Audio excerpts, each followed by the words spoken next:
takes time. In other words, so what kind of message do you think when it comes to regards of the pace, the speed, the rhythm of reform vis-a-vis quote-unquote confidence building, Professor Zhu?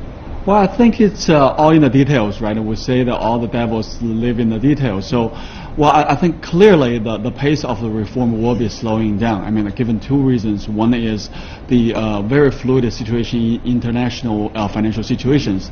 The second is, of course, after the sudden movement in Chinese stock market and in Chinese yuan's currency rates. I think there are lots of concerns about whether China is able to maintain its stability.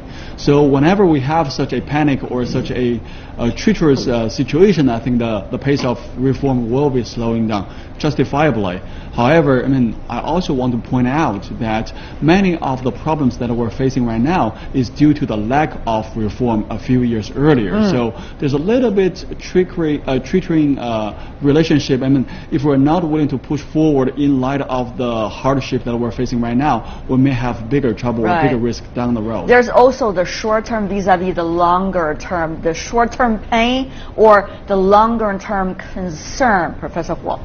Yes.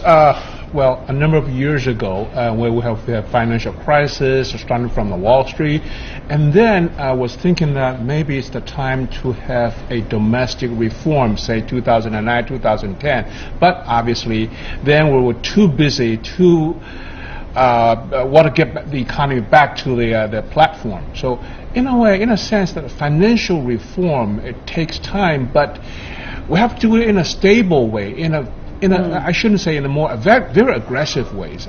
In some sense, I think the Chinese system has never been accustomed to the hasty or very drastic reform. Of course, having said that, by 1978, 79, that kind of reform is indeed very drastic. Whether it could be stable or taking your time, it has a lot to do with the realities on the ground. For example, at one of those answers in reaction to the questions coming from the press, and Mr. Liu Shiyu, once again, who is the head of the China Securities and Regulatory Commission, he talked about the circuit breaker. Remember, just a few months ago, circuit breaker, that was really the terminology on everybody's lips. But these days, according to him, things have changed. The chairman of China Securities and Regulatory Commission, Mr. Liu Shiyu, said this: China will not reintroduce the circuit breaker mechanism to its stock markets in the next few years. This is a departure from their original plan, of course. What do you think, Mr. Ross, that when Mr. Liu made this statement, what kind of message is he going to send? He specifically talked about there are quite a number of lessons that can be learned from that. Well, I think crucially the matter is not really going to be determined by short-term movements on the stock market, whether the stock breaker or not. I think seen from an international perspective, the problem is that certain parts of the media have what I would call a manic depressive view of the Chinese economy, which is one week the fashion is China is about to overtake the United States probably in about 10 days' time, and then next week the theme is that China is about to collapse. Most things which happen are determined by much more long-term processes. The really crucial thing, which is determined at the National People's Congress, is the 6.5% growth rate for the next 5 years. And the situation is not going to be greatly affected as far as international economic development is concerned, really by whether there's a circuit breaker or not.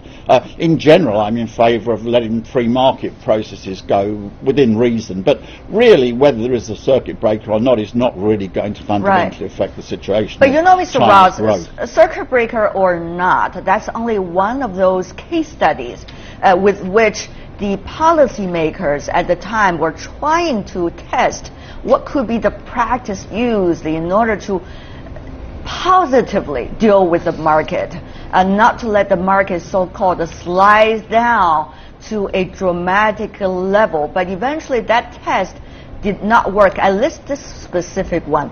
The question is, should there be other ones, policy-wise, used in the future in terms of the regulators dealing with what's going on in the daily stock market?